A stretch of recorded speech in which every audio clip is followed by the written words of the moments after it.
राम सिया राम सिया राम सिया राम सिया राम सिया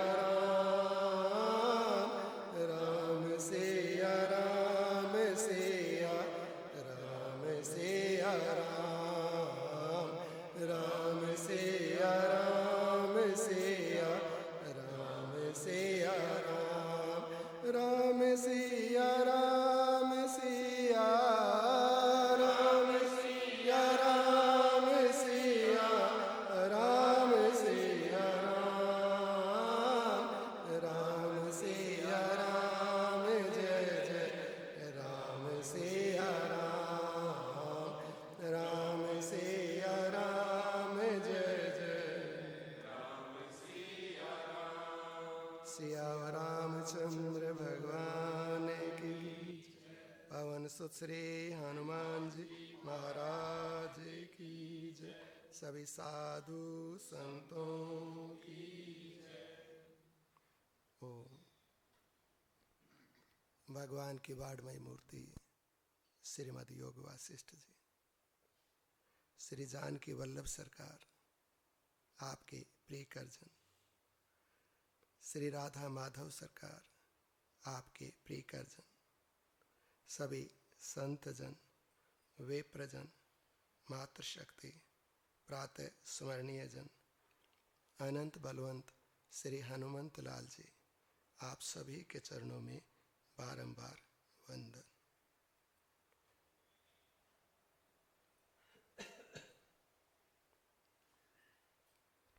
नारायण।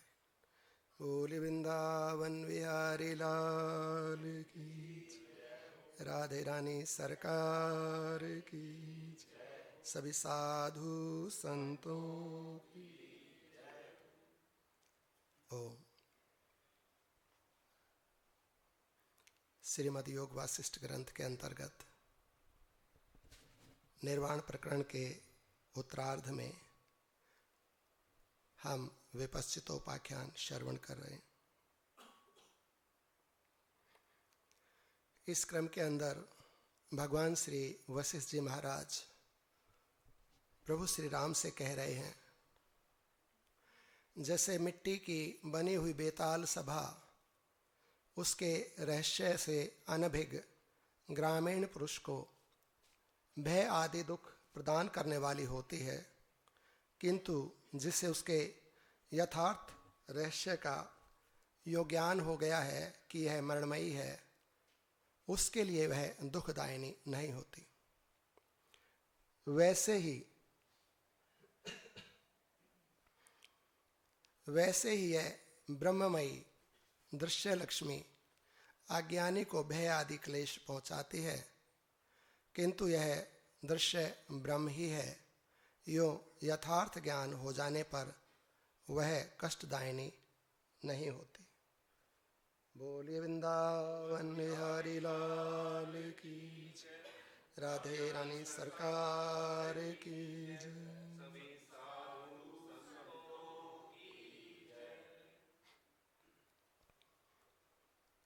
मुनि कह रहे हैं कि यदि मिट्टी की भूत प्रेतों की सभा बना दी जाए, मरण में मिट्टी की बेताल सभा बना दी जाए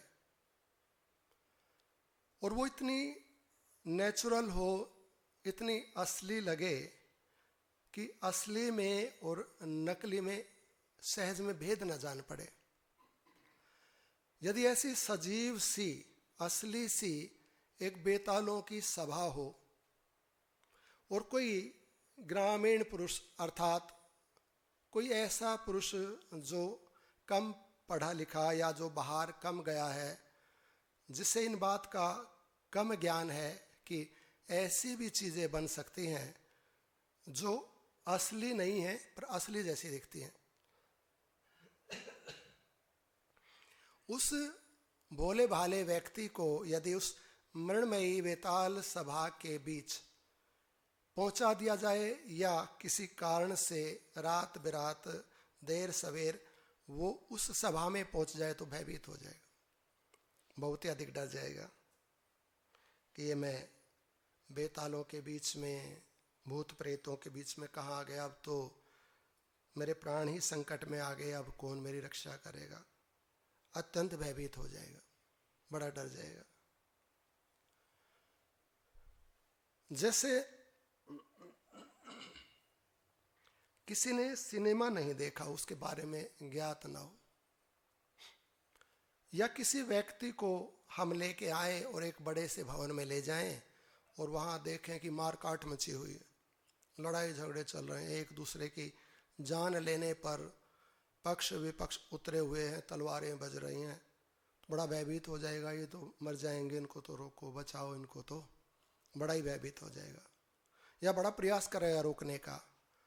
लेकिन कोई जानकार पुरुष जो उसको लेकर आया है और वो कहे भैया तुम्हें इतना घबराने की ज़रूरत नहीं है, ये रंगमंच है, ये नाट्यशाला है और ये नाटक चल रहा है।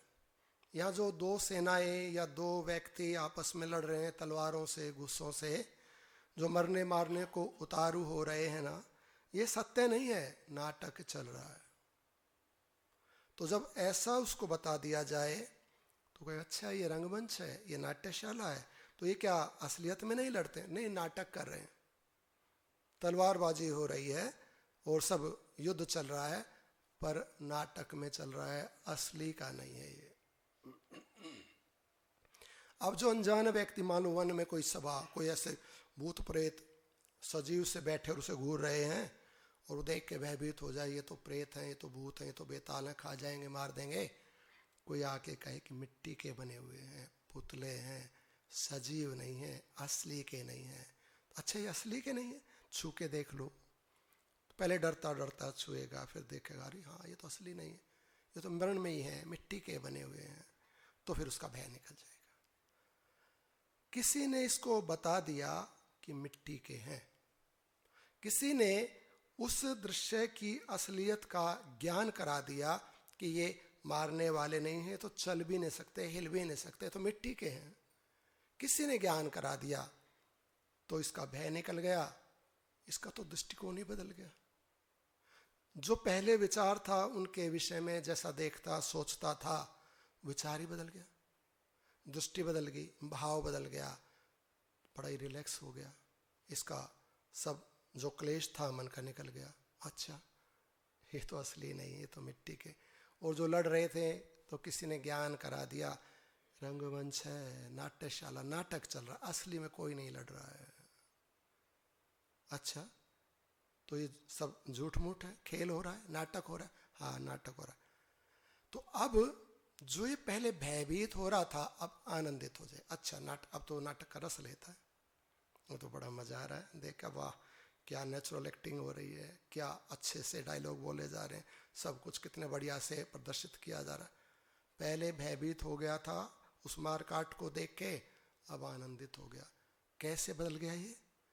किसी ने ज्ञान करा दिया। गुरु ज्ञान करा देगा कि भैया तू जो इस संसार को इतना भयभीत करने वाला, भय देने वाला, बंधन देने वाला मान रहा है ना, ऐसा नहीं है। जिनको इसका ज्ञान नहीं है वो इससे भयभीत हो जाते हैं। जिनको इस दृश्य लक्ष्मी का, इस संसार का ज्ञान नहीं है, वो इससे बंध जाते हैं। पर गुरु ने ज्ञान करा दिया, किसी ने ज्ञान करा दिया कि ये बांधने वाला नहीं है, ये संसार, यहाँ के पदार्थ, सब शास्त्र, संत, ग्रंथ, प्रत्येक घटना, प्रत्येक परिस्थिति भगवदमयी है, चिन्मयी है, ब्रह्ममयी है, चेतन है। तू देख तो सही, तू विचार तो कर, क्यों भयभीत होता है? तुझे ये बांधने के लिए नहीं, तारने के लिए परमात्मा ने व्यवस्था की।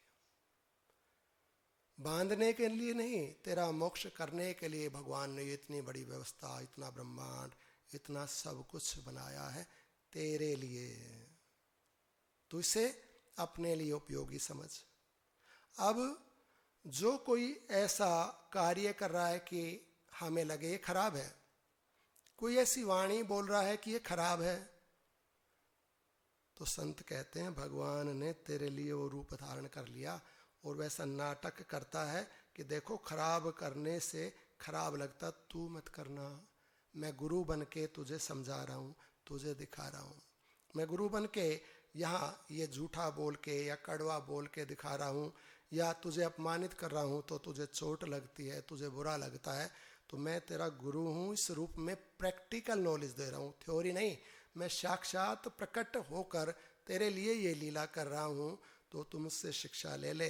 तू खराब मत बोल, क्योंकि खराब बोलने से, कड़वा बोलने से, किसी का अपमान करने से बड़ा ही दुख पहुंचता, पीड़ा होती है, हिंसा हो जाती है, जन्म मृत्यु के बंधन की परंपरा बन जाती है। तू मत कर ऐसा, देख मैं तुझे शिक्षा दे रहा हूँ। अब इसने वहाँ उसमें गुरु भाव देखा तो इसने बुरा बोलना बंद कर दिया। जो कोई बुरा कार्य कर रहा था वहाँ गुरु भाव देखा, इसने बुरा करना बंद कर दिया। तो वही वस्तुएं, वही व्यक्ति, वही घटनाएं गुरु बन गई। वही चीजें जो बांधने वाली थी, तारने वाली बन गई। किसने दे दिया ये ज्ञान?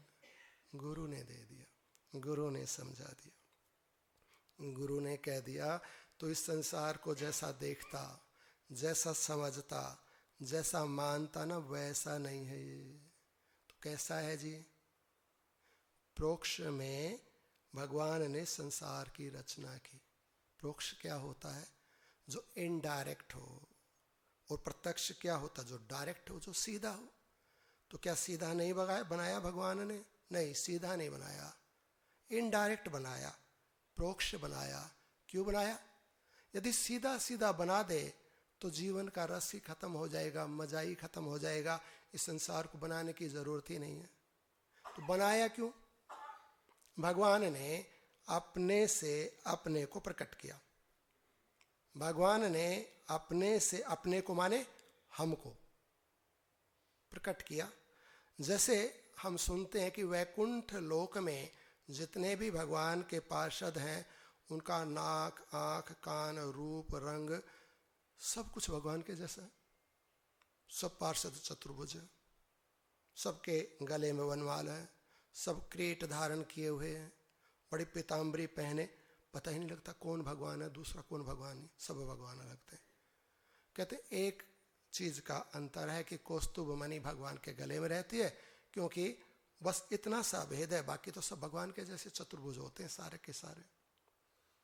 एक यहाँ पर श्री वत्स का चिन्ह है जो भृगु ऋषि ने प्रहार किया था पादुका वक्ष पे, तो एक श्री वत्स का चिन्ह है और एक गले में कौस्तुभ मणि। इन दो भेद को छोड़ के कोई भेद नहीं है भगवान और भगवान के पार्षदों में। चाहे वो बाहर जय विजय खड़े हैं, चाहे अंदर सेवा में है, और उनके सुख में, आनंद में, उसमें भी सब आनंद देते हैं। सब वैकुंठ में, कहाँ वहाँ कोई कुंठा ही नहीं, किसी को कोई दोष, कोई दुख ही नहीं है, सब वैकुंठ है, बिना कुंठा वाले, प्रसन्न है सब। भगवान के साकेत में भी ऐसा ही, भगवान के गोलोक में भी ऐसा।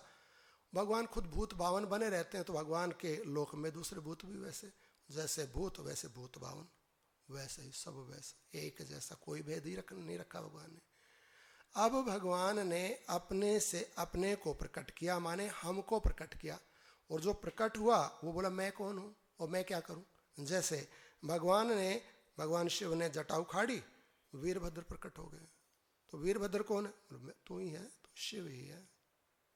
अपने से ही अपना एक दूसरा अंश, अपने से अपने अनेक अंश पैदा कर दिए। जैसे हमसे ही हमारी संतान पैदा हो जाती है, ऐसे भगवान ने अपने से अपनी संतान हमको पैदा कर दिया। जब हम बने तो हमने पूछा हम कौन हैं, तो भगवान बोले कि जो मैं हूं वो तुम हो, कोई भेद नहीं है मुझ में और तुम में। तो अब क्या करें हम दोनों? अब हम दो हो गए हैं एक से, और एक को हम बहुश्यामी, एक से हम बहुत हो गए हैं। तो हम बहुत हो गए, हम क्या करें? खेल खेलेंगे। अब खेल खेलेंगे, हाँ, एक संसार बनाएंगे और संसार में खेल खेलेंगे। तो कैसा होगा वो संसार? भगवान बोले सीधे सीधे चीजें बना दी कि यहाँ ये चीज रखी है, वहां वो व्यक्ति बैठा है, तो सब खेल में मजा ही नहीं आएगा। तो कुछ ऐसा हो छिपा हुआ, तुम कहीं छिप जाओ मैं तुम्हें ढूंढूं, मैं कहीं छिप जाऊं तुम मुझे ढूंढो, मैं कोई सामान, कोई वस्तु कहीं छिपा के रख दूं, तुम उसको ढूंढो। कहीं कोई वस्तु छिपी हुई, कहीं किसी रूप में, उसका असली रूप कोई और हो। ऐसा प्रत्यक्ष नहीं, प्रोक्ष में संसार बनाएंगे और दोनों खेलेंगे। तुम भी खेलो, मैं भी खेलूं, तुम्हारा भी आनंद, मेरा भी आनंद। तो ये जो भगवान से प्रकट हुआ वो बोला ठीक है खेलेंगे हम। भगवान ने कहा खेलो, पर एक बात भी सुनो। क्या? यहां ये प्रत्यक्ष नहीं है, प्रोक्ष है। यहां हो सकता है कि तुम झूठी चीजों को सच्ची मानो, क्योंकि यहां झूठ में सच और सच में झूठ बनाया जाएगा। उल्टा है यहां संसार में। यहां भगवान कह रहे ना कि जैसे मिट्टी की बेताल सभा, उसको देखकर ग्रामीण भयभीत हो जाता है, जो अज्ञानी वो भयभीत हो जाता है, पर ज्ञानी तो आनंद लेता है। नाटक में वो चल रहा है मारकाट, वह पहली बार देख के तो व्यक्ति भयभीत हो जाएगा, यहाँ तो बड़ी हिंसा हो रही, निकलो यहाँ से। और जो उसका ज्ञानी वो आनंद लेगा, बढ़िया नाटक चल रहा है। तो भगवान बोले देखो अब ये नाटक शुरू होगा, मैंने ये रंगशाला, मंचशाला, नाटकशाला बना दी है, और इसमें प्रोक्ष में चीजें बनाई जाएंगी, तो तुम फंस मत जाना, क्योंकि जो जैसा दिखेगा वो वैसा नहीं है, उल्टा है। और जो जहां रखा हुआ दिखेगा वो वहां नहीं है, कहीं और है। अच्छा ऐसा बनेगा? अगर आपने ऐसा बना दिया प्रोक्ष सारा सब कुछ, तब मैं तो फंस जाऊंगा, मैं कैसे निकलूंगा?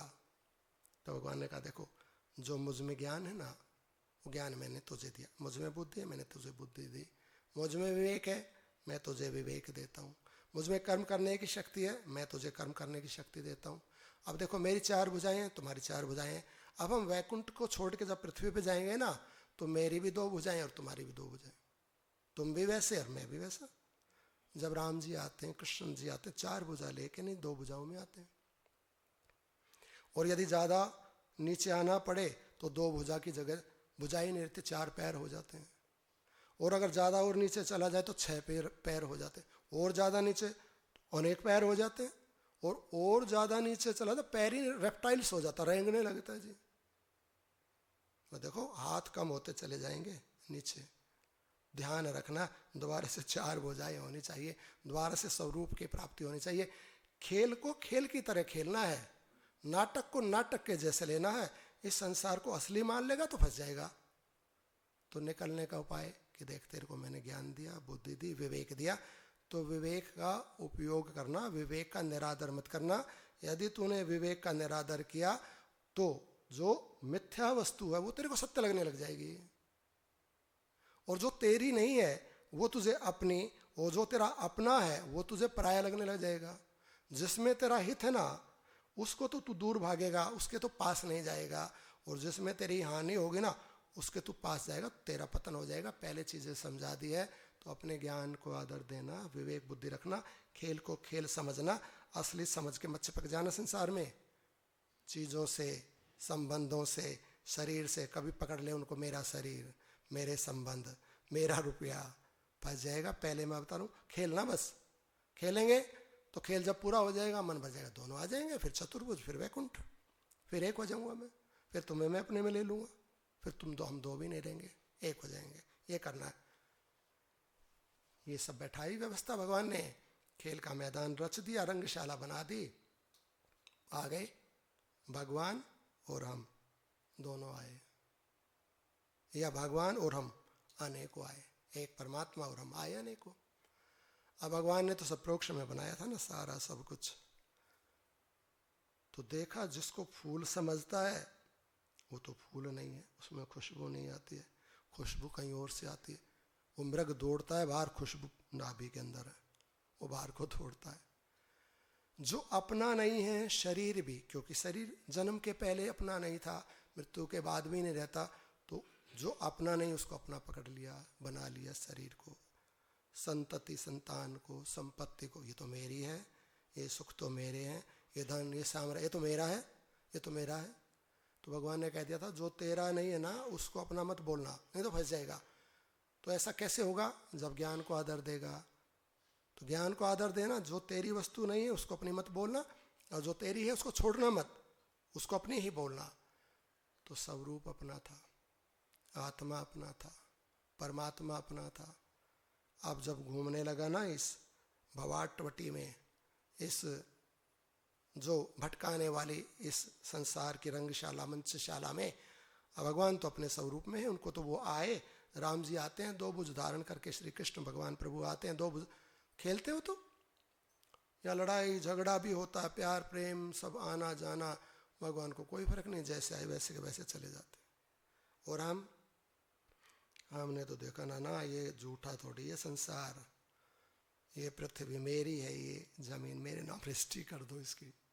अब कब्जा कर लिया रजिस्ट्री करा के, मेरा घर हो गया, मैं छोड़ूंगा नहीं इस घर को। तो छोड़ता नहीं, घर को सोचते सोचते मर जाता है, तो घर में छिपकली बन जाता है, कहीं मकड़ी बन जाता है, कहीं घर में मक्खी बन के घूमता। उसी घर में आ सकती थी ना, उसी में पड़ा हुआ है, परोक्ष में है। एक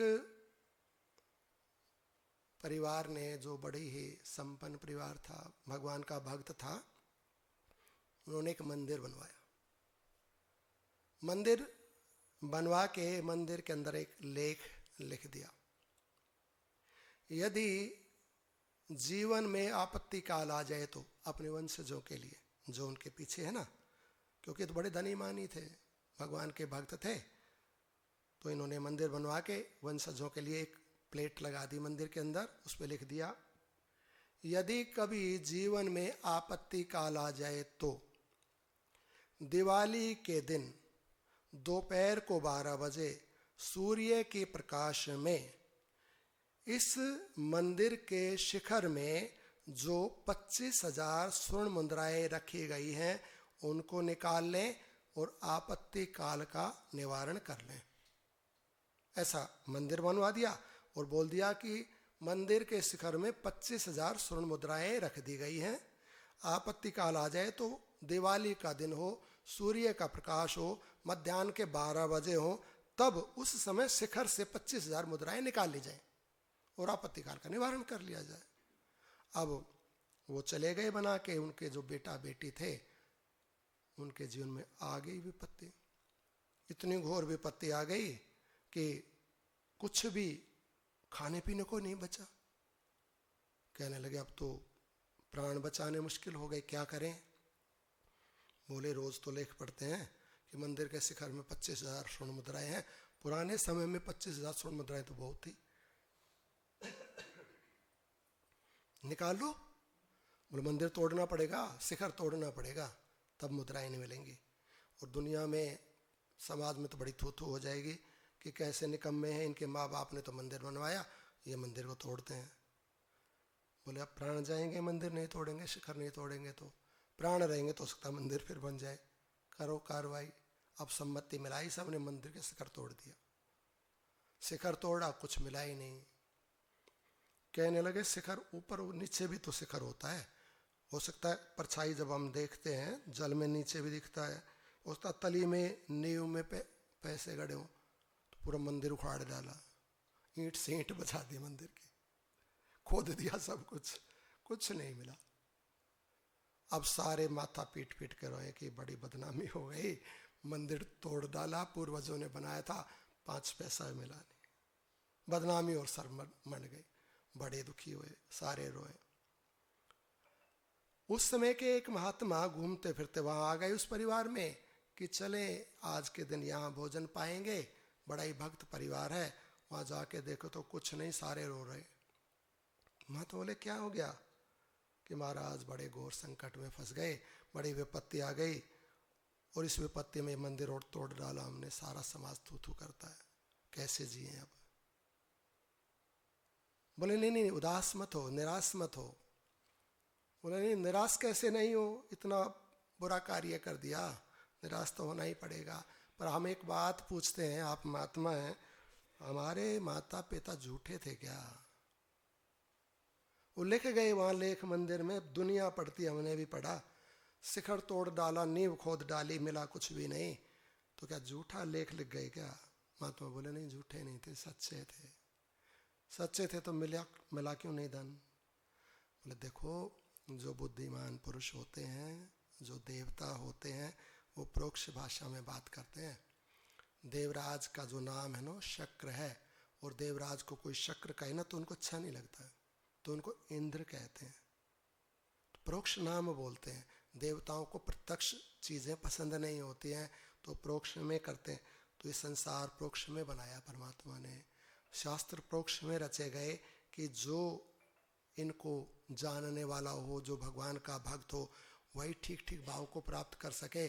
सीधा सीधा कोई इसको पढ़ लेगा, पता नहीं क्या उल्टा सीधा लिख देगा। प्रोक्ष भाषा में लिखा हुआ है कितना भी बदल लो वैसा ही रहेगा। जैसे संस्कृत में एक शब्द आगे लगा दो या पीछे लगा दो, अर्थ वही रहता है। कोई पलट अलट भी देगा ना तो भावार्थ नहीं बदलेगा। परोक्ष भाषा में चीज़ें लिखी हैं, परोक्ष भाषा में संसार रचा परमात्मा ने। तो तुम्हारे माता पिता ने जो लेख लिखा था ना, वो परोक्ष में था। धन अवश्य है, झूठे नहीं है वो लोग। तो बोले महाराज मिलेगा कैसे? कहने लगा अच्छा वैसा ही उतना ही बड़ा मंदिर बनवाओ दोबारा। तो मंदिर खाने को, पेट भरने को तो वहाँ अनाज नहीं है, आप कह दो मंदिर बनवाओ। हिम्मत मत हारो, मेरी बात मानो। मैं जानता था वो धर्मात्मा थे, सच्चे लोग थे, उनकी बात झूठ नहीं मिलेगी, सत्य मिलेगी। मंदिर बनवाओ। कैसे? जो मकान बचा, खेत बाड़ी बची ना, बेच दो। बोलो फिर तो कहीं के कुछ नहीं रहेंगे, फिर तो कटोरा हाथ में आ जाएगा। मैं कहता हूँ बेच डालो, मैं भी मदद करूँगा, मैं अपने भक्तों को बोलूँगा, वो सहायता करेंगे। मंदिर बनाओ उतना ही बड़ा, वैसा ही। अब बात मान ली, निर्माण हो गया। महात्मा ने भी अपने भक्तों को कहा कि सहायता करो, बेचारे फंस गए हैं। तो अनेक भक्तों ने सहायता की, वैसा ही मंदिर निर्मित होके, तैयार होके, खड़ा होके। महात्मा बोले अच्छा अब हम जाते हैं। बोलो आज जाते हैं? ये सारा मकान बिकवा दिया था, जमीन बिकवा दिया, अब आप जा रहे हो? हाँ अभी तो जाते हैं, जब दिवाली आएगी तब देखेंगे। उन्होंने सोचा महात्माओं का काम है मंदिर बनवाना, ये सेवा पूजा करवाना, इन्होंने अपना काम करवा लिया, गए। और हम तो पहले जैसे भी नहीं रहे, जो कुछ मकान बचा था वो भी चला गया। बोले हिम्मत नहीं हारना, विश्वास रखना अपने पूर्वजों पे और संतों पे, आएंगे हम दिवाली पे लौट के। अब दिवाली के एक दिन पहले बाबा आ गए। पूरा गांव आसपास का सब नगर इकट्ठा हो गया कि देखे बाबा क्या चमत्कार करेंगे। जब मंदिर की नींव तक खोद डाली, वहां कुछ मिला नहीं, ये कैसे धन दिला देंगे। पहले ही सवेरे से लोग मंदिर के चारों तरफ इकट्ठे हो गए। बाबा भी आ गए। हाँ जी दिवाली का दिन है, दिवाली का दिन है, 12 बजने दो। सूर्य देव निकले हुए? हाँ निकले हुए, ठीक है जी। अब 12 बज गए जी। तो बाबा ने जैसे 12 बजे दिवाली के दिन, तो जहां शिखर की परछाई पड़ रही थी दूर, बोले यहां खोदो। अब उन्होंने खोदा शिखर को। उन्होंने कहा था ना कि शिखर में 25,000 रखे हैं, दिवाली के दिन सूर्य के प्रकाश में 12 बजे शिखर में से 25,000 रुपये निकाल लेना। बोले ये है यहाँ परछाई, यहाँ खोद दो। खोद दिया तो धन निकला, 25,000 मुद्राएं निकली। बड़ी जय जयकार हुई, सब विपत्ति मिट गई, बड़े भंडारे हुए, भगवान की पूजा सब हुई। प्रोक्ष भाषा में संत बात बोलते हैं, प्रोक्ष भाषा में शास्त्र लिखे रहते हैं। प्रोक्ष रूप में परमात्मा ने संसार की रचना की कि जहाँ तुम सोचते हो, जैसा तुम सोचते हो ठीक वैसा ही हो, आवश्यक नहीं है। और जिसको तुम गलत मानते हो वो गलत हो, ऐसा भी नहीं है। पहले समझो, देखो, पहचान करो, विवेक से काम लो, नहीं तो फंस जाओगे इसके अंदर। मैंने संसार की रचना जो की ना, वो प्रोक्ष में की है, प्रत्यक्ष में नहीं की है। खेल है, मैं और तू दोनों खेल रहे हैं, हम और तुम दोनों खेल रहे हैं। तो तुम भी अपने विवेक का कार्य लो, मैं भी अपने विवेक से कार्य लूँ। खेल पूरा होने पे हम भी चले, तुम भी चलो। पर जो विवेक से कार्य नहीं ले और जो प्रोक्ष को प्रत्यक्ष मान ले, जो जैसा लिखा है, जैसा बताया है, जैसा बनाया है, उसको वैसा समझ ले, तो फंस गया। भगवान ने शरीर बनाया असली के जैसा, सनातन के जैसा, आनंदमयी के जैसा, पर सनातन तो नहीं है, सदैव आनंदमयी तो नहीं है। तो इसको वैसा ही जान ले, वैसा ही उपयोग कर ले। और कहे, भगवान कह रहे हैं देखो जो तेरे को दिख रहा है ना, वो सत्य नहीं है। चाहे वो शरीर है, चाहे संतान है, चाहे पैसा है। और जो तेरे को नहीं दिख रहा है ना, वो सत्य है। जो ओट में है, जो परे है, जो परोक्ष है, वो सत्य है। कौन किसकी ओट में है जी? इस शरीर की ओट में या इस शरीर के पीछे वस्तुतः हम हैं, जिसको आत्मा कहते हैं, जिसको स्वयं कहते हैं। वो हम जिससे मैं करते हैं, जिससे वाणी प्रकट हो रही है, जिससे आप सुन रहे हैं ना, वो इस शरीर के पीछे या शरीर के भीतर में है, प्रत्यक्ष में नहीं है। वो अप्रोक्ष है, पीछे है। वो दिखता नहीं, पर उसकी शक्ति से आवाज निकलती है। वो दिखता नहीं पर उसकी शक्ति से सुनते हैं। वो दिख थोड़ी रहा है पर उस शक्ति से आप बैठे हैं। दिख नहीं रहा, वो प्रोक्ष है वो, पर सब कुछ उसकी शक्ति से हो रहा है। और जो दिख रहा है उसमें से यदि वो प्रोक्ष निकल जाए तो ये प्रत्यक्ष यहाँ बैठा ही रह जाएगा। पढ़ाई 4 आदमी उठा के ले जाएंगे, सड़ गल जाएगा थोड़े से दिन में, काम ही नहीं करेगा ये प्रत्यक्ष वाला। भगवान कह रहे हैं, मुनि वशिष्ठ जी कह रहे हैं, रघुनंदन, जैसे वेताल सभा हो और कोई अनजान पुरुष उसे देखकर भयभीत हो जाए, डर जाए, उसे असली मान ले, और वहां कोई आ जाए जानकार, कोई ज्ञानी, और कह दे भयभीत मत हो, मृणमयी है, मिट्टी की है, नष्ट हो जाने वाली है, तेरा कुछ बिगाड़ नहीं सकती, तुझे बांध नहीं सकती, हानि नहीं कर सकती, तू तो इनका रूप रंग कलाकृति को देख के आनंद ले। तो भय निकल गया, आनंद आ गया। वही चीजें थी, एक मैसेज फ्लोट हुआ, एक ज्ञान दिया गया, एक सूचना आई और हम आनंद में भर गए, भय निकल गया। रंगमंच, ये संसार जिसको हमने सत्य माना, महात्मा के कहते हैं इतना सत्य मत मान, सत्य नहीं है, माटी का संसार है। हाय कबीरा, फिर गया माटी का संसार, फिर मर जाएगा, मिट्टी का संसार फिर नष्ट हो जाएगा। फंस मत इसमें, असली मत देख इसको, ये मृणमयी है, मिट्टी का है, प्रोक्ष में बना हुआ है। तो जो चीज प्रोक्ष में है उसको प्रोक्ष में जान, जो सत्य है उसको सत्य जान, जो मिथ्या है उसको मिथ्या जान, और उसके अनुसार व्यवहार कर। तो परिणाम क्या होगा? परिणाम ये होगा कि जैसी वस्तु है उसके साथ वैसा बर्ताव, वैसा व्यवहार किया गया तो हम बंधेंगे नहीं, मुक्त हो जाएंगे, हम भयभीत नहीं होंगे, आनंद से भर जाएंगे। ये परिणाम घटित होगा। अब हम संसार को देखकर भयभीत रहते हैं, घटते हुए जीवन को देखकर भयभीत रहते हैं कि अब मरेंगे। कोई हानि आ गई परिवार में, संतान में कोई दुख आ गया, बड़े भयभीत रहते हैं। इन्हीं को संत महात्मा जब देखते हैं तो इनको उपलब्धियां मानते हैं, अपने लिए सुख का केंद्र मानते हैं कि नहीं, ये जो हो रहा है ना, ये मुझे ठीक नहीं लग रहा है, पर ठीक है। कैसे ठीक है जी? उसकी व्यवस्था से हो रहा है, और देर सवेर पाएगा कि ठीक था। उस समय मैं ठीक नहीं मान रहा था, पर ठीक था, मेरे कल्याण के लिए था। उस समय मैं नहीं मान रहा था। यदि उस समय वो परिस्थिति नहीं घटित हुई होती तो आज मैं ऐसा नहीं होता। उस समय वो बात नहीं हुई होती, वो व्यक्ति नहीं आया होता, वो घटना नहीं घटी होती, या उस समय मुझे वो ज्ञान नहीं मिला होता, या उस समय उस वस्तु का अभाव नहीं रहा होता, तो मैं ऐसा नहीं होता। पर आज यदि मैं ऐसा हूं, आज यदि मुझे परमात्मा से प्रेम है, मैं उसकी कथा सुन रहा हूं, तो जितनी भी प्रतिकूलताएं हमारे जीवन में घटित हुई, उन पे जब विचार करेंगे ना, तो वो प्रतिकूलताएं नहीं, भगवान की कृपा नजर आने लगेंगी कि ये कृपा यदि नहीं हुई होती तो आज मैं यहाँ नहीं बैठा होता, आज भगवान से नहीं जुड़ा होता, आज उससे नहीं, संसार से प्रेम कर रहा होता, आज मैं मुक्ति की बात नहीं करता, विवेक की, विचार की बात नहीं करता, बंधन में बंधा हुआ होता।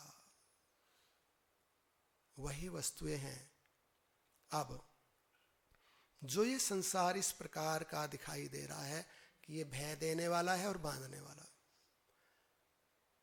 तो संत गुरु आके कहते नहीं भैया, उल्टी बात है, भय देने वाला नहीं है, सुख देने वाला है, और बांधने वाला नहीं है, छुड़ाने वाला है। वो कहेगा छुड़ाने वाला तो तुम्हें कैसे बन गया? तूने अपने ज्ञान का आदर नहीं किया, इसलिए तू बंध गया। अब जो हम बोलते हैं, जो शास्त्र बोलता ना, उस ज्ञान का आदर के तो छूट जाएगा। कौन सी वस्तु चाहिएगी? ये संसार से ही छूट जाएगा। बाहर से ना कोई विचार लाना, ना कोई पदार्थ लाना, और ना कोई बाहरी क्रिया चाहिए। जो तेरे भीतर है, जो तेरे शरीर का सामर्थ्य है, जो तेरा ज्ञान जो तेरे पास है, और जो इस संसार में उपलब्ध है, उन्हीं पदार्थ, उन्हीं साधनों से तू छूट जाएगा, क्योंकि ये बांधने में भी हेतु हैं और छुड़ाने में भी हेतु हैं। बंद कैसे गया? दुरुपयोग किया तूने इनका। छूट कैसे जाऊंगा? अब सदुपयोग कर ले। अब उस बात को ठीक से जान के विवेक का प्रयोग कर ले, और जिन वस्तुओं का तू दुरुपयोग कर रहा था, जिनमें तू आसक्त हो गया था, अब उनमें भक्ति कर ले, उनके द्वारा तू कर्म योग कर ले। अब तू उसमें ज्ञान योग का संपादन कर ले, तो इसी ज्ञान से, इसी बुद्धि से, इसी शरीर से, इन्हीं पदार्थों से और इसी समय में छूट जाएगा। कुछ भी बाहर का नहीं चाहिए। किसने दे दी ये सुविधा? गुरु ने दे दी। एक विचार दे दिया, एक ज्ञान दे दिया, शास्त्र ने।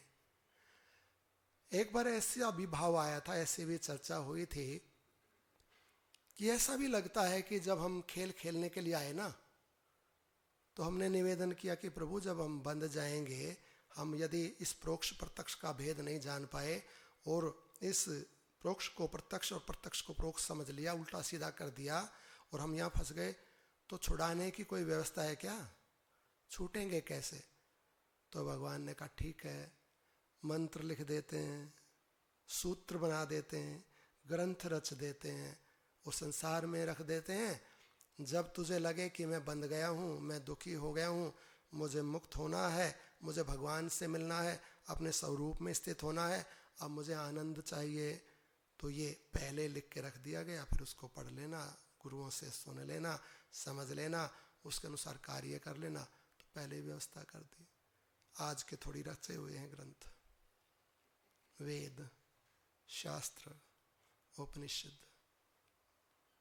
वेद सनातन है, उपनिषद ज्ञान सनातन है।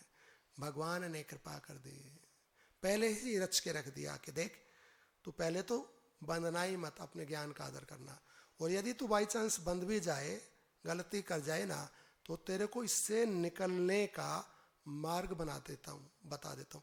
जैसे मान लो हम किसी भवाटवटी में फंस जाएं और वहाँ कोई मैप लगा दे कि देखो इस रास्ते से अगर आप जाएंगे तो आप पार हो जाएंगे, अन्यथा इसमें घूमते रहेंगे। तो भगवान ने मैप बना दिया, शास्त्र रच के रख दिए। अब कोई शास्त्री ना पढ़े, संतों के पास ही ना जाए, बाहर निकलने की युक्ति ही ना पूछे, तो फंसा रहे, भटकता रहे। पर व्यवस्था सारी है। यहाँ इस प्रोक्ष को प्रत्यक्ष न माने, जो ये मिथ्या है उसी को सब कुछ ना माने, क्योंकि लिखा कुछ और है, भाव कुछ और है। ये संसार दिखता कुछ और है, वस्तुतः कुछ और है। और जो परमात्मा दिखता नहीं है, वस्तुतः वही सत्य है, वही अपना है, वही ज्ञानमय है, वही आनंदमय है, वही हमारा धाम है, वही सब रूप है। अब जान लिया शास्त्र के माध्यम से, संतों के माध्यम से, अब गलती का एहसास हो गया। कोई बात नहीं, अब थोड़ी देरी हुई है, अब से शुरू, जहां जागे तहां सवेरा। आज से ही सवेरा, आज से प्रारंभ। आज से चलना प्रारंभ किया तो देर सवेर जंगल से पार हो ही जाएंगे, इस भटकाव के क्षेत्र से बाहर निकल ही जाएंगे। कभी ना कभी वो प्रोक्ष प्रत्यक्ष हो ही जाएगा, मिल ही जाएगा कभी ना कभी। बोल वृंदावन विहारी लाल की, राधे रानी सरकार की, सभी साधु संत।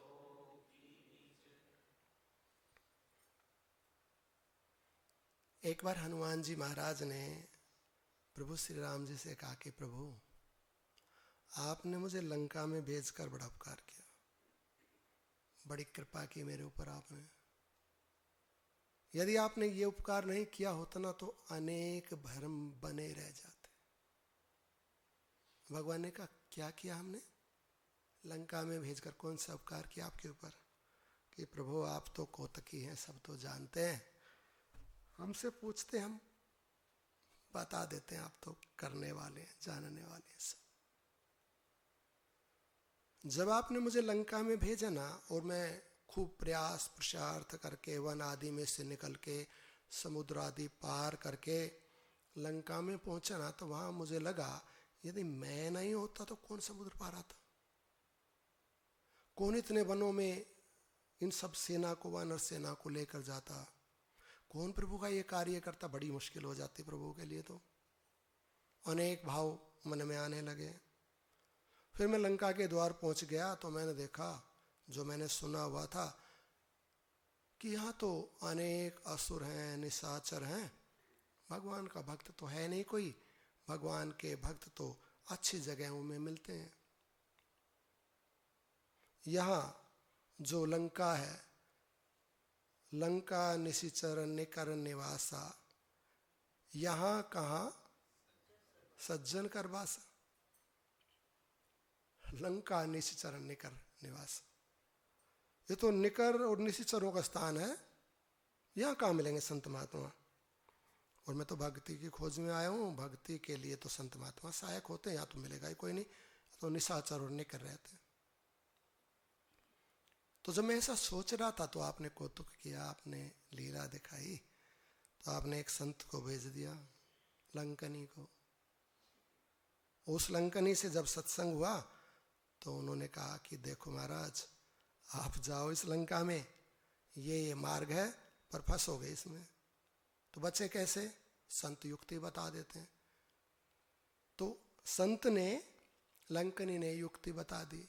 परबी से नगर कीजे सब काजा, हृदय राखी कौशलपुर राजा। इसमें जाके फंस जाओगे लंका में, तो बचेंगे कैसे? हृदय राखी कौशलपुर राजा, अपने हृदय में श्री राम जी को रखना, नहीं तो बाहर नहीं निकल पाओगे लंका से। तो हम चले गए अंदर। हमने सोचा चलो एक संत तो मिला, बाकी तो सारे निकर निशिचर, एक कोई गलती से रह गया होगा, आ गया होगा। उस समय पूछने लगे हनुमान जी कि तुम्हें कैसे ज्ञान हो गया, तुम्हें संत भाव कैसे प्राप्त हो गया, लंका में रहती हो? तो लंकनी कहती महाराज बड़े तप किए हमने भी भगवान का भजन किया। किसका किया? ब्रह्मा जी का किया। दर्शन भी हुआ? हाँ दर्शन भी हुआ। अच्छा ब्रह्मा जी का दर्शन हुआ आपको? हाँ बिल्कुल हुआ। तो क्या कहा ब्रह्मा जी से? आपने मोक्ष नहीं मांगा? मांगा हमने मोक्ष। कहा ब्रह्मा जी हमने आपका भजन किया, आप प्रसन्न हो गए, दर्शन दे रहे हैं, तो वरदान दीजिए। क्या वरदान चाहिए? हमारी मुक्ति होनी चाहिए।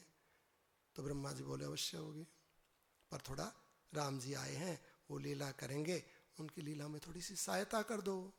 तुम्हें अपना कुछ नहीं लगाना है, बस उनकी सहायता में निमित्त बन जाओ। मैं कहाँ जाऊँ सहायता करने के लिए? कहीं नहीं जाना, वहीं बैठे रहो, अपने आप आ जाएंगे राम जी के दूत, अपने आप सत्संग हो जाए। तो उनको क्या करूँ जब आए? बस रास्ता बता देना, इतना सा काम कर देना, मुक्त हो जाओगे। इतना तो मैंने तो कुछ करना ही नहीं इसमें। हाँ कुछ करना नहीं है, बस प्रतीक्षा करो, उन लीला को, रंगमंच को देखते रहो, करना वरना कुछ नहीं, अपने आप होगा, क्योंकि करते हो तो राम जी है, व्यक्ति थोड़ी कुछ करता है। तो उन्होंने मुझे कहा और देखो तुम चल के आ गए, अपना काम बन गया, हमने आपको रास्ता बता दिया, हमारा भी काम खत्म, जाओ आप भी करो। बड़े प्रभावित हुए हनुमान जी, तो बड़ी भक्ता है, बड़ी संत है, हम तो इसको निशिचर बोलते थे।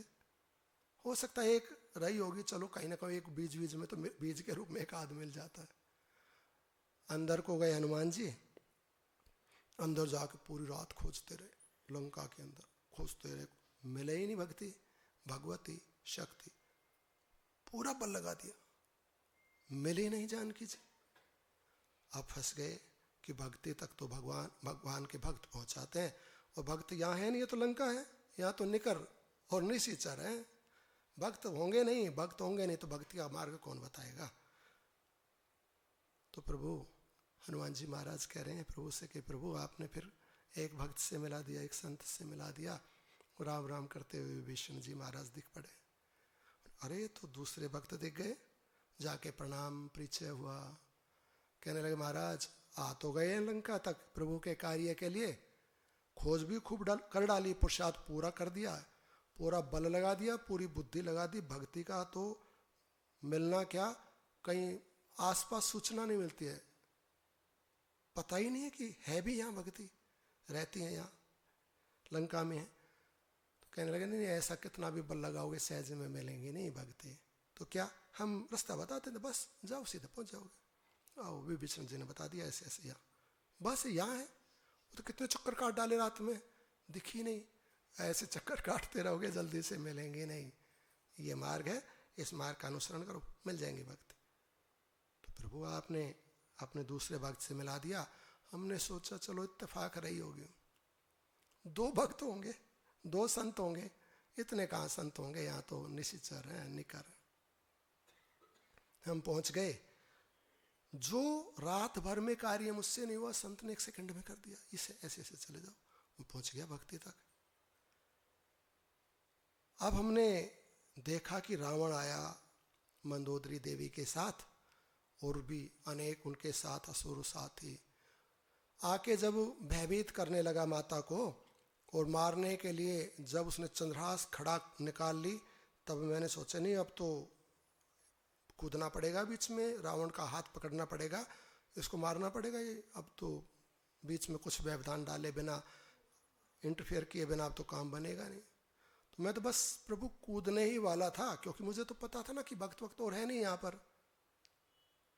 मैं बस कूदने ही वाला था। इतने में मैंने देखा कि देवी मंदोदरी ने रावण का हाथ पकड़ लिया और कहने लगे, नहीं नहीं, आप इनका वध नहीं कर सकते, इनको नहीं मार सकते, उचित नहीं है आपके लिए, बड़ा अपयश, बड़ी हानि हो जाएगी, और सामर्थ्य भी नहीं है आप में मारने की। मैं देखकर गदगद हो गया कि जो सबसे बड़ी शत्रु है मंदोदरी की, उसी की रक्षा मंदोदरी कर रही। क्योंकि रावण ने कहा था ना, यदि मेरी बात मान लोगे तो मंदोदरी को तो तुम्हारी दासी बना दूंगा। अब जो जिसको रावण दासी बनाने के लिए कह रहा है, वो तो रक्षा कर रही है उनकी। मैंने देखा ये क्या कौतुक है प्रभु का, ये क्या लीला है। मैं तो सोच रहा था कि मैं ही सब कुछ कर रहा हूं, मेरे किए हो रहा है, मैं ही भगवान का भक्त हूं। यहाँ तो एक के बाद एक भक्त मिल रहा है, और भगवान उनसे आप वो कार्य करवा रहे हो जो उनके लिए बिल्कुल उपयुक्त नहीं है। जो लंकनी मार्ग रोकने के लिए, वो तो मार्ग दिखाती है, और जो प्रतिस्पर्धा वाली है मंदोदरी, जो परम शत्रु है जानकी जी की, वो तो चाहेंगे ना ये हटे तो मेरा रास्ता साफ हो, मैं ही पटरानी रहूंगी, रावण की कोई दूसरी रहेगी नहीं, यदि इनको मार दे तो बढ़िया है, पर वही रक्षा कर रही है। मैं तो बड़ा ही हैरान हो गया। उसके बाद में रावण वापस चला गया। फिर मैंने देखा कि शायद कोई और भी भक्त हो यहाँ, देखूं। ये तो इत्तेफाक की बात नहीं है कि कोई एक मिल गया और दूसरा भी मिल गया, नहीं, ये तो है ही भक्त यहाँ पर तो अनेक। तो मैंने देखा कि और एक भक्त आई अपनी अनेक शिष्यों को लेके। तिरजटा आ गई, और तिरजटा आके बोली, देखो अपने सब उनसे सेविकाओं से कहते, देखो ये शक्ति हैं, ये भगवती हैं, यही पटरानी हैं, महाराज श्री राम जी की, प्रभु की, नारायण की यही शक्ति हैं, सब साम्राज्य इनका है, सब संसार इनका है। तो रावण कुछ दिन का है, वो तो मर जाएगा थोड़े दिन में, मैंने देख लिया उसको सब, उसका अधिक समय नहीं बचा है, इन्हीं की सेवा करो, इन्हीं से कल्याण होगा, कुछ इनको हानि पीड़ा नहीं होनी चाहिए। मैं तो देख के हैरान रह गया, ये तो पीछे की कौन बात करे, आगे की करती है। आपने मुझे कहा था कि जाना लंका में, और जब जानकी जी मिले तो ये मुद्रिका दे देना, और यदि वो कोई चिन्ह दे तो लेके आ जाना। इसके आगे तो जो व्यवस्था थी, जो प्लानिंग थी, वो मुझे मालूम ही नहीं थी। ना मुझे मालूम थी, ना सुग्रीव जी को मालूम थी, ना अंगद को, ना जामवान को, किसी को ही मालूम नहीं थी कि इसके अलावा भी कुछ घटित होना है, और कब होना है, कैसे होना है, वो तो मुझे कुछ ज्ञात ही नहीं था। मैंने तो इतना था बस ये करना है, और ये करके मुझे लौट आना। ये तो और दूसरी बात बता रही है कि मरा समझो रावण को, प्रभु आएंगे, इसको मार देंगे, और ये भगवती हैं, ये शक्ति हैं, इनकी सेवा करो। और तो उनके पूछने लगी सेविका है, तुम्हें कैसे पता? तो बताने लगी, भगवान का एक वानर आएगा, वो सब लंका को जला देगा। वो जलाने की तो कोई प्लानिंग ही नहीं है, व्यवस्था ही नहीं बताई भगवान ने कि मैंने कुछ जलाना भी है, वो मैं जलाऊंगा कैसे, मेरे पास तो सामग्री नहीं है जलाने की कुछ, मैं कैसे करूंगा ये सब। मैं तो देख के बड़ा हैरान रह गया कि ये तो आगे की बात करती है, सपने की बात करती है। सपने की बात बताई ना तेजटा जी ने, तो सपने एक वो होते हैं जो हम पीछे देखते हैं, और जो आगे घटित होने वाला होता है ना, उसको भी सपना ही बोलते हैं कि मेरा ये ड्रीम है, मेरा ये सपना है, मुझे ये बनना, ये करना, उसको भी सपना बोलते हैं। तो तिरजटा तो भविष्य बता रही है। बोले यहाँ तो ऐसे ऐसे महात्मा रहते हैं, वो कौन पीछे की वर्तमान की बात करे, ये तो भविष्य बता रही है माता जी कि ऐसे ऐसे होगा, सब लंका जला दी जाएगी, एक वानर ही फूंक देगा, सब कुछ नष्ट भ्रष्ट कर जाएगा, और फिर राम जी आ जाएंगे, वो मार देंगे रावण को। ये तो सारा ही भविष्य बता रही है। मुझे तो ऐसा कुछ दिखता नहीं और ना मुझे ऐसा कहा गया ये सब करने के लिए। उसके बाद में माता से भेंट हुई, मुद्रिका दी, फल खाए, सब वो लड़ाई झगड़ा होने लगा। वो प्रभु हनुमान जी ने अनेक असुरों का संहार कर दिया। फिर मन में आया देखो कुछ भी हो करना तो हमें पड़ता है, थोड़ा कर्म तो हमारा भी है, कुछ ना कुछ सहयोग तो हम भी तो कर रहे हैं। ये इतने असुरों को मार डाला, ये वृक्ष तोड़ डाले, ये सब कुछ कर दिया, हम नहीं करते तो कौन करता। ठीक है, भगवान की व्यवस्था है, भगवान जिससे जो करवाना चाह रहे हैं वो हो रहा है, और जिसे हम जैसा देख रहे हैं वो वैसा नहीं है। मैं तो सोच के आया था कि यहाँ तो असुर हैं, कोई भक्त है ही नहीं, पर मैंने तो देखा। प्रत्यक्ष और परोक्ष की बात समझ रहे हैं हम। ये जो भगवान यहाँ भगवान श्री वशिष्ठ जी कह रहे हैं ना, प्रोक्ष में रचा है संसार, प्रोक्ष में लीला हो रही है, प्रत्यक्ष में कुछ और है। तो जिसे हम बुरा मान रहे हैं, कुछ और मान रहे हैं, असलियत में वो कुछ और है। जिसे हम अपना सामर्थ्य मान रहे हैं वो हमारा नहीं है, असलियत में किसी और का है। कर कोई और रहा है, मान हम अपना रहे हैं। प्रत्यक्ष परोक्ष का भेद समझ रहे हैं कि जैसा समझा जा रहा है, जैसा देखा जा रहा है, वैसा वैसा नहीं है। जब विचार करेंगे, संतों के पास बैठेंगे ना, तब पाएंगे अरे हम तो सोच कुछ हो रहे थे, तो है ही कुछ और। हम तो इनको मानते कुछ और थे, निकले कुछ और। हम तो चीज़ें अपनी, बल अपना, सब अपना मान रहे, तो निकला ही किसी और का। हम तो सच्चा मान रहे थे, संसार को झूठा निकला। और जो दिखता नहीं था उसकी कीमत नहीं करते थे, वही मूल्यवान निकला। और जिस संसार की कीमत करते थे रुपये का नहीं निकला। प्रत्यक्ष परोक्ष समझ रहे हैं। तो हनुमान जी कहने लगे हम कुछ और सोच के आए थे, कुछ और मान के, या तो कुछ और ही लीला चल रही है, या तो राम जी अपना कार्य कर रहे हैं अनेक रूप धारण करके, अपने आप कर रहे हैं। और हम तो सोच रहे थे हमने लंका, हमने समुद्र पार किया, वन पार किया, ये किया वो किया, हम तो अपनी बात सोच रहे थे, ये तो प्रभु सब आप ही कर रहे थे वहां पर। तो उस समय हनुमान जी ने कहा देखो हम भी कुछ तो कर ही रहे हैं, कुछ योगदान तो हमारा भी है, यदि हम ना करें तो कैसे हो। तो जब ये भाव मेरे मन में आया तो मैंने सोचा देखो अब मैंने जो सोचा था ना, जैसा जाना था लंका को वैसा नहीं पाया, आपने तो मुझे कुछ और ही लीला दिखाई वहाँ। आपके रूप को, आपके भक्तों को और ही रूप में देखा मैंने वहाँ पर। और जो मैं अपना बल मान रहा था कि मेरे किए हो रहा है, तो मैंने सोचा अब इसका भी एक बार परीक्षण कर लूँ कि मेरे करने से होता है या मेरे बिना करे भी राम जी की लीला घटित होगी। तो भगवान मैंने सोचा ये सब तोड़ फोड़ डाले ना, वृक्ष मार डाला इन असुरों को, या यहाँ आया कुछ तो मेरा भी उसमें पुरुषार्थ था, कुछ तो मैंने भी किया है। अब यदि मैं ना करूँ तो वो नहीं होगा जो मैं चाहता हूँ, या भगवान का काम कैसे होगा, रुक जाएगा। तो मैंने सोचा अब कुछ नहीं करूँगा, देखता हूँ।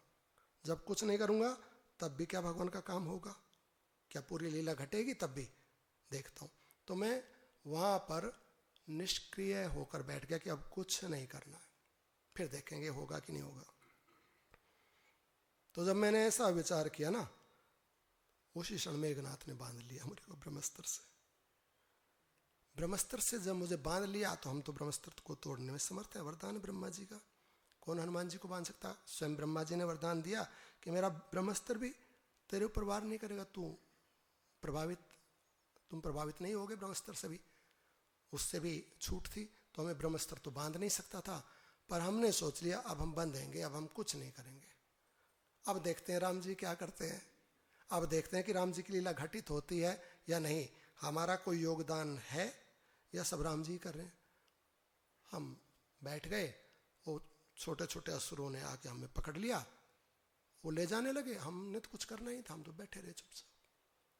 वहाँ पहुँच गए, वहाँ रावण की सभा में उन्होंने हमको पहुँचा दिया और कहने लगे महाराज ये वानर आया है और इसने सब अशोक वाटिका तोड़ फोड़ डाली, अनेक हमारे सैनिकों को मार डाला, और महाराज आपके पुत्र अक्षय कुमार को भी मार दिया इसने। तो रावण का अच्छा ये सब कर दिया, मार दो वानर को, वध कर दो इसका। तो जब रावण ने ऐसा कहा तो हम तो पहले ही मानने बैठे थे, अपने को कुछ करना ही नहीं है, अब देखते हैं कौन बचाएगा हमारे को। हम तो माने बैठे थे, ये रावण मारे छोड़े कुछ करे, अपने को कुछ नहीं करना है, अब देखते हैं राम जी क्या करेंगे।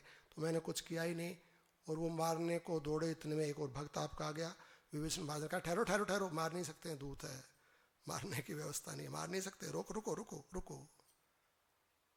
अच्छा मार नहीं सकते, ना ना ना मार नहीं सकते हैं। मैंने देखा राम जी तो बचा लिया, आप ही कर रहे हो सब, कभी किसी के रूप में आके आप बचाते हो, किसी के रूप में आपका कार्य तो आप ही कर रहे हो, आप ही इन सब रूपों में। मैं तो कुछ और समझे बैठा था, कुछ और माने बैठा था, या प्रत्यक्ष में कुछ और है, परोक्ष में तो कुछ और ही है। प्रत्यक्ष में तो ये सब निश्चित चलने का ये सब देख रहे हैं, पर ध्यान से देखे तो तुम आप ही लीला कर रहे हैं, सब जगह आपकी लीला का पसारा है, सब अपने आप हो रहा है, मेरे करने से तो कुछ भी नहीं हो रहा है। मैं तो मरने को तैयार हूं पर आप मरने नहीं देते। मैं यदि कुछ करना चाहूं तो आप रोक देते हैं, जो आप चाहते हैं। रावण कुछ करना चाहे तो आप करने नहीं देते, या कोई और कुछ करना चाहे तो आप रोक देते हैं, कोई नहीं करना चाहे आप करवा देते हैं। तो सारी आपकी लीला, आपकी शक्ति कार्य कर रही है। तो बड़ा गदगद हो गया, आपके इस रूप को देखकर बड़ा हैरान हो गया मैं। तो जब रावण का अच्छा मार नहीं सकता तो एक काम करो, पूछ काट दो, इसके बंदर की पूछ काट दो।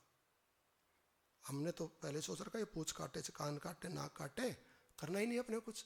तो विष्णु बोले नहीं नहीं नहीं नहीं, पूछ नहीं काट सकते, पूछ नहीं काट सकते, रुको, नहीं काट सकते, दूत है, अंग भंग नहीं कर सकते हैं। तो बोले करें क्या फिर, कोई दंड तो देना पड़ेगा ना। हाँ ठीक है, तो एक काम करो, घी तेल वेल लगा के, कपड़ा लगा के और पूछ में आग लगा दो।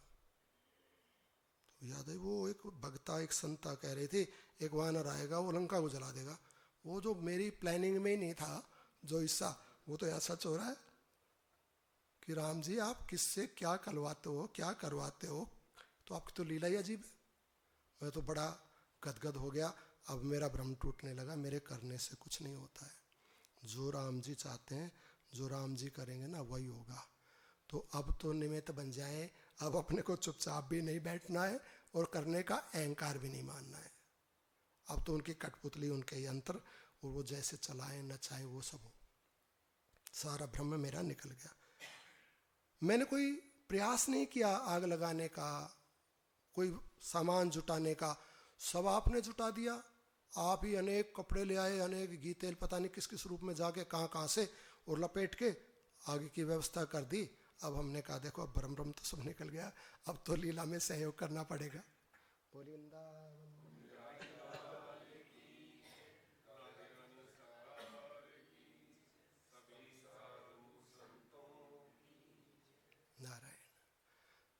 तो फिर जब सब भ्रम दूर हो गया, आपके इस रूप को देखा, मन आनंद से भर गया, गदगद हो गए।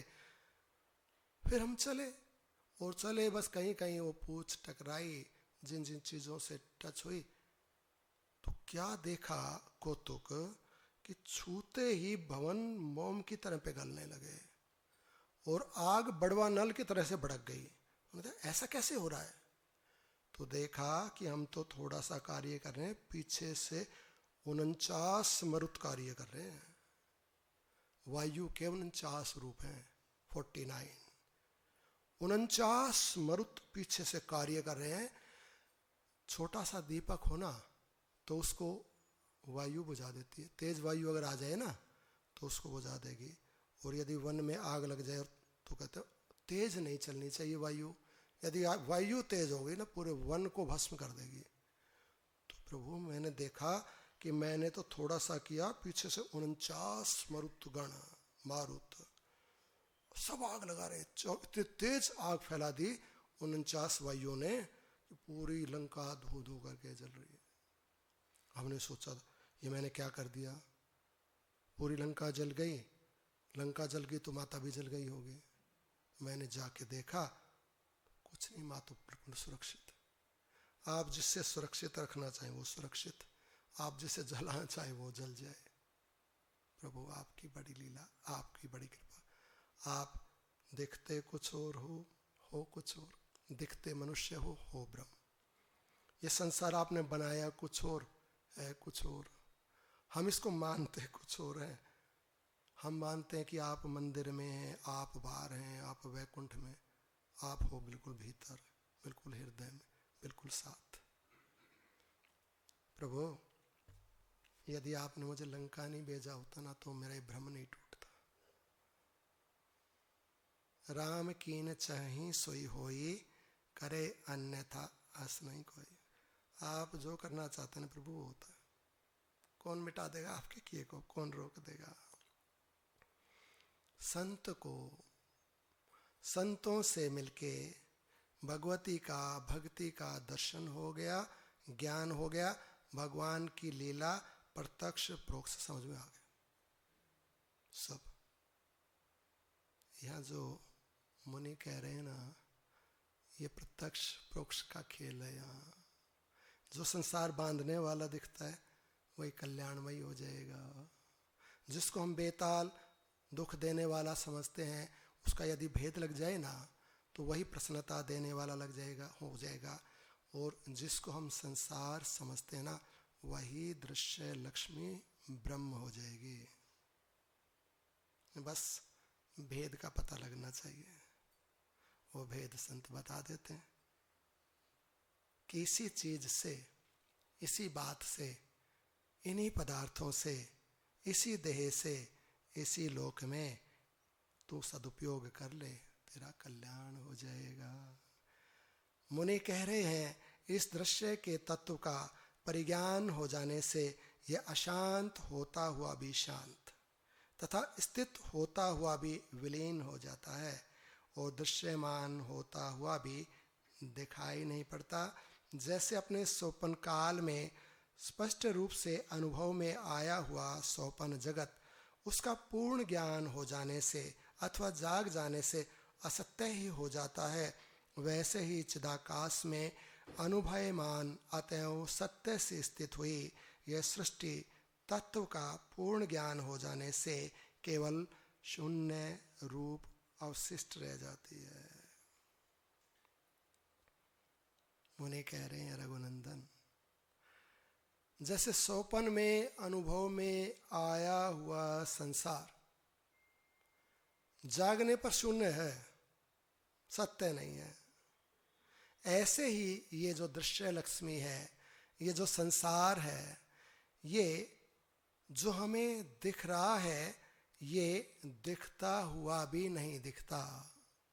संसार दिखता हुआ भी नहीं दिखता माने ये संसार रूप में नहीं दिखता, ब्रह्ममय दिखने लगता है, चेतन हो जाता है। अशांत होता हुआ भी शांत हो जाता और प्रत्यक्ष होता हुआ भी विलीन हो जाता है ज्ञान होने पे। जब ज्ञान हो जाएगा ना तो संसार दिखेगा नहीं, पराये दिखेंगे ही नहीं, कुछ भी खराब दिखेगा ही नहीं, बंधन रहेगा ही नहीं, सब परमात्मा परमात्मा ब्रह्म हो जाएगा, सब ब्रह्ममय हो जाएगा, सब उपकारी सहयोगी कल्याणकारी हो जाएगा। कहीं परायापन, कहीं संसार नहीं रहेगा, संसार शून्य हो जाएगा, ब्रह्म हो जाएगा, चेतन हो जाएगा। जब ज्ञान हो जाएगा तब। एक महात्मा से किसी ने पूछा, आप पूजा अर्चना करते हुए नहीं दिखते, आप माला नहीं फेरते, क्या कारण है? हम तो दिन भर माला फेरते हैं, हम तो दिन भर पूजा करते हैं, एक क्षण भी बीतता नहीं बिना पूजा के, हमें तो नहीं दिखते आप कहीं इबादत करते हैं, प्रणाम करते हैं, हमें तो कोई माला दिखती नहीं आपके हाथ में, आप कहते हैं हम तो दिन भर माला फेरते हैं। तो महात्मा कहने लगे, खुदाए खल्क मेरी तस्वीही के दाने हैं, निगाह में फिरते रहते हैं, इबादत होती रहती है। खुदाए खल्क, खल्क कहते हैं जो ये नेचर है, यूनिवर्स है, जो ये पसारा है ना, या व्यक्तियों को भी खल्क कहते हैं, प्राणियों को, जीवों को भी खल्क कहते हैं। कहते हैं खुदाए खल्क मेरी तस्वीही के दाने हैं, मेरी माला के दाने हैं। ये जितना भी जो पसारा दिख रहा है ना परमात्मा का, ये सब मेरी माला का दाना है, नजर में फिरते रहते हैं। ये दिखा परमात्मा, नजर में वो दिखा परमात्मा, ये परमात्मा, ये भी परमात्मा, ये भी सब परमात्मा, नजर में फिरते रहते हैं, इबादत होती रहती है। जब ज्ञान हो गया ना, सब ब्रह्म हो गया, सब चेतन हो गया, जहां नजर जाती है जो दिखता परमात्मा है। माला चल रही है, इबादत हो रही है, पूजा चल रही है। कहने लगे नहीं फिर भी कहीं तो उनको प्रणाम करना चाहिए, कोई रूप उनका बनाना चाहिए। हाँ ठीक है, वो भी बिल्कुल ठीक कहते हैं आप।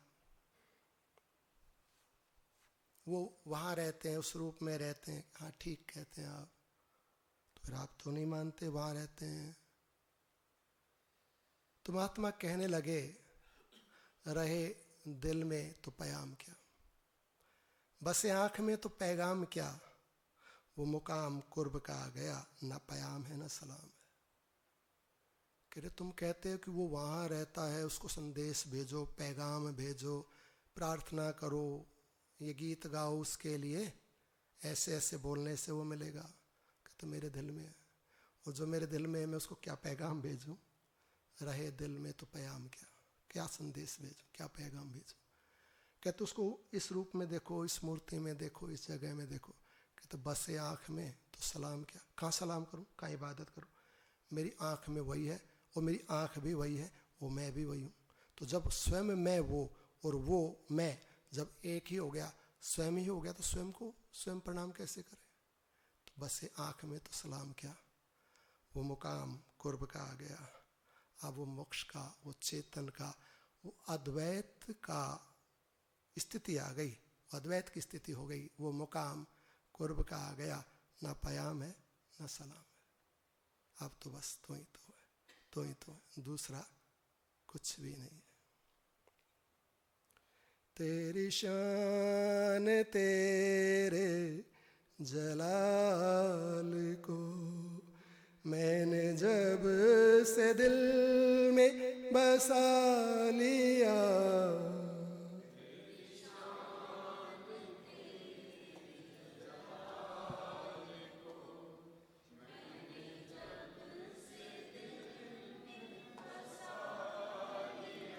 मैंने सब चिराग बुझा दिए, तेरा एक चिराग जला लिया।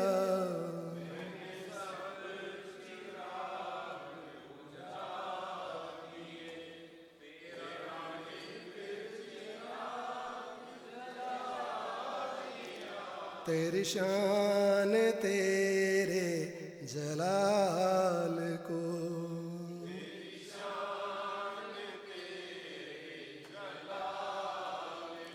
तेरी आस ही मेरी आस है, तेरी धूल मेरा लिबास है।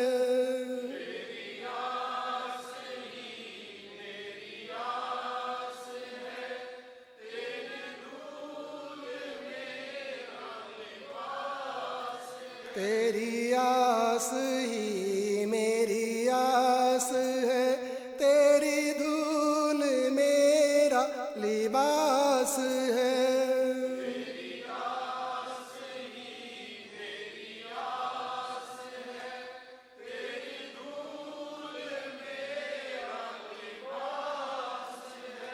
अब मुझको अपना बना भी ले,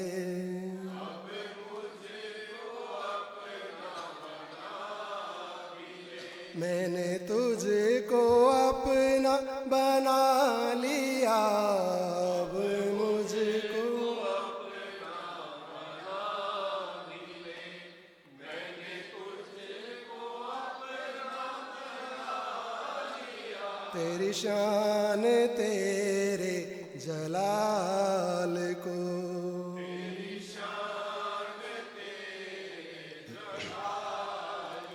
मुझे धूप छाँव का गम नहीं, तेरे कांटे फूलों से कम नहीं। मुझे धूप छाँव का गम नहीं, तेरे कांटे फूलों से कम नहीं। मुझे जान से भी अजीज है,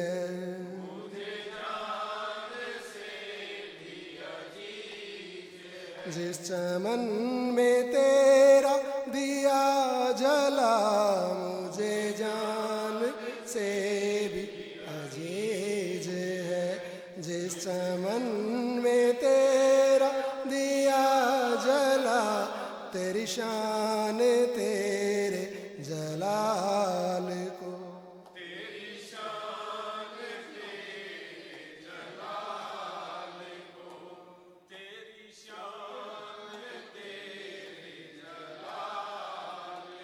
तेरी रहमतें बेहिसाब है, करूं किस जुबान से शुक्रिया।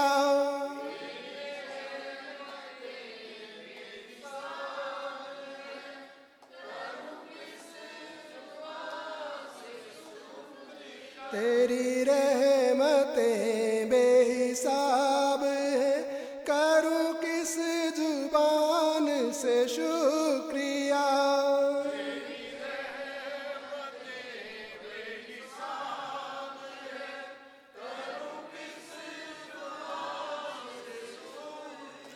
कभी मुझसे कोई खता हुई,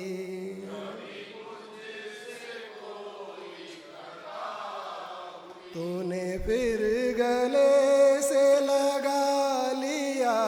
कभी मुझसे कोई खता हुई, तूने फिर गले से लगा लिया।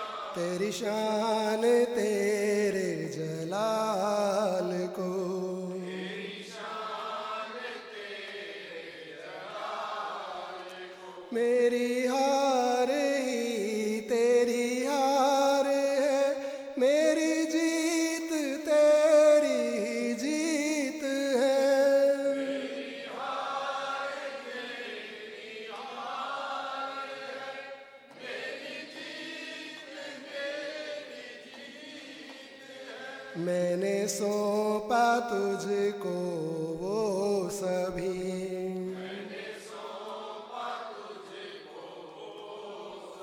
तूने जो मुझको है दिया, मैंने सौंपा तुझको। जो मुझको है दिया, तेरी शान तेरे जलाल को।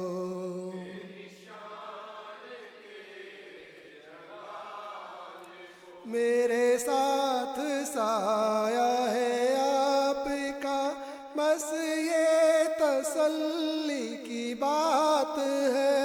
मेरे साथ साया है आपका, बस ये तसल्ली की बात है। मेरे साथ साया है आपका, बस ये तसल्ली की बात है।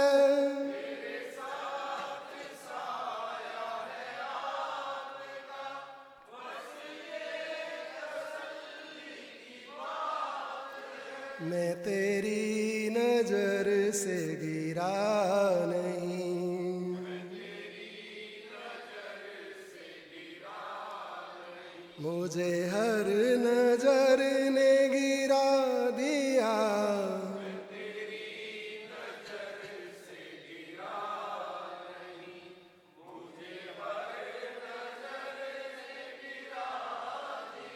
तेरी शान तेरे जलाल को, तेरी शान तेरे जलाल को, तेरी शान तेरे जलाल को, तेरी शान तेरे जलाल को।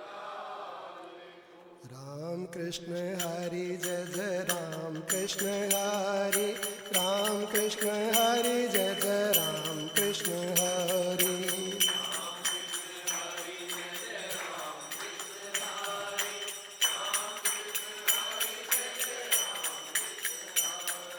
राम कृष्ण हरि जय जय राम कृष्ण हरि, राम कृष्ण हरि जय जय राम कृष्ण हरि।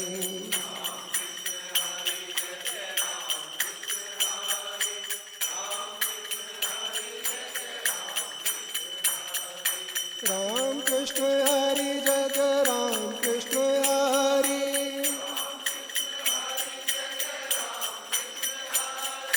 राम कृष्ण हरि जय जय राम कृष्ण हरि।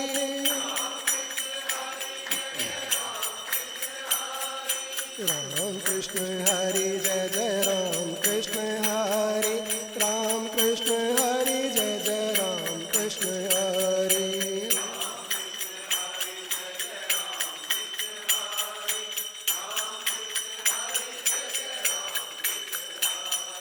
राम कृष्ण हरि जय जय राम कृष्ण हरि, राम कृष्ण हरि जय जय राम कृष्ण हरि।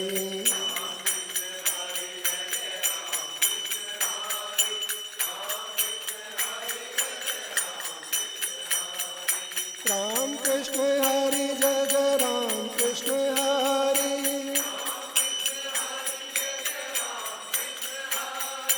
राम कृष्ण हरि जय जय राम कृष्ण हरि,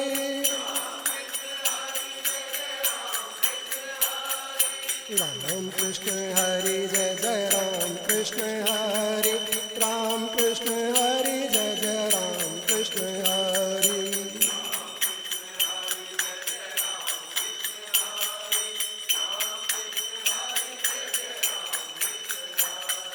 राम कृष्ण हरि जय जय राम कृष्ण हरि, राम कृष्ण हरि जय जय राम कृष्ण हरि।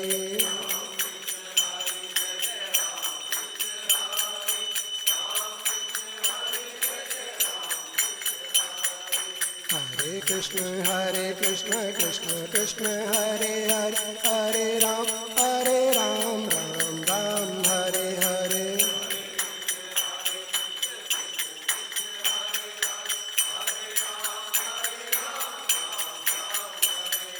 हरे कृष्ण कृष्ण कृष्ण हरे हरे, हरे राम राम राम हरे हरे।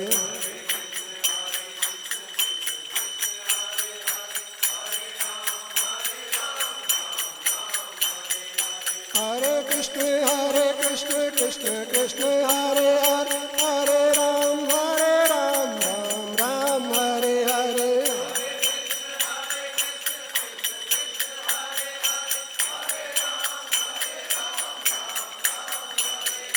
हरे कृष्ण कृष्ण कृष्ण हरे हरे, हरे राम राम हरे हरे।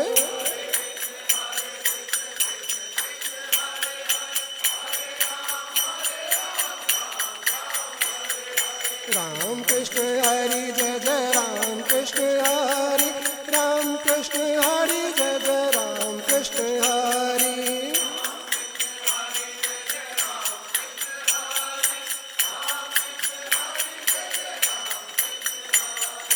राम कृष्ण हरि जय जय राम कृष्ण हरि, राम कृष्ण हरि जय जय राम कृष्ण हरि।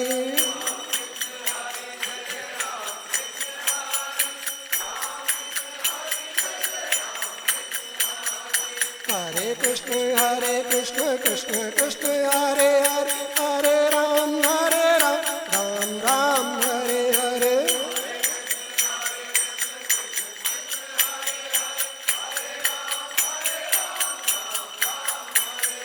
हरे कृष्ण कृष्ण कृष्ण हरे हरे, हरे राम राम हरे हरे।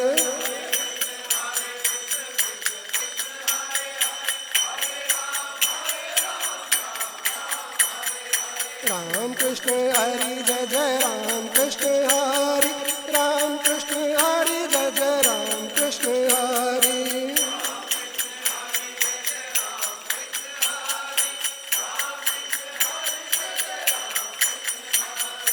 राम कृष्ण हरि जय जय राम कृष्ण हरि, राम कृष्ण हरि जय जय राम कृष्ण हरि।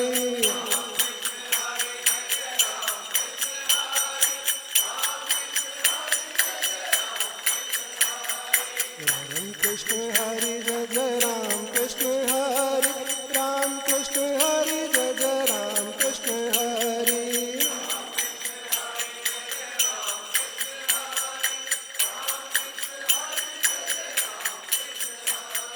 राम कृष्ण हरि जय जय राम कृष्ण हरि, राम कृष्ण हरि जय जय राम कृष्ण हरि।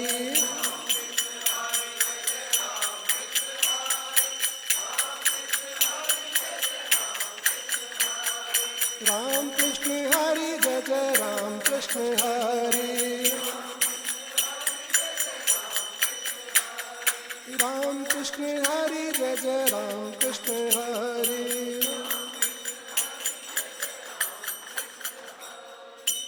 तेरी रहमतें बेहिसाब हैं, करूं किस जुबान से शुक्रिया।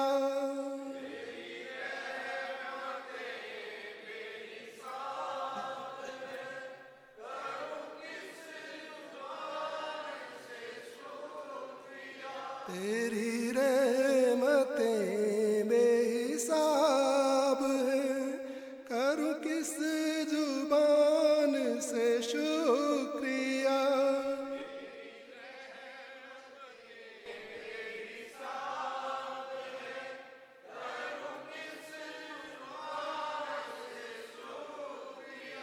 कभी मुझसे कोई खता हुई,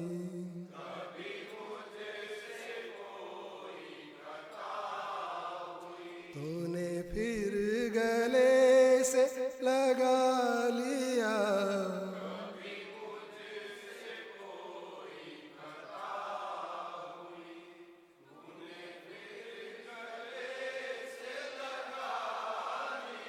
तेरी शान तेरे जलाल को,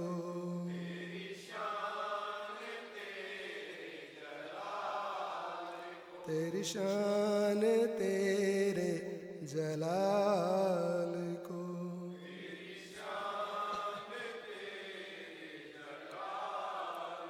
श्री गुरु चरण सरोज रज, निज मन मुकुर सुधार। वरनउँ रघुबर बिमल जसु, जो दायक फल चार। बुद्धिहीन तनु जानिके, सुमिरो पवन कुमार। बल बुद्धि विद्या देहु मोहि, हरहु कलेश विकार। मेरे प्रभु राम जय जय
श्री हनुमान जी महाराज, सभी साधु संतों की जय। नमः पार्वती पते हरे हरे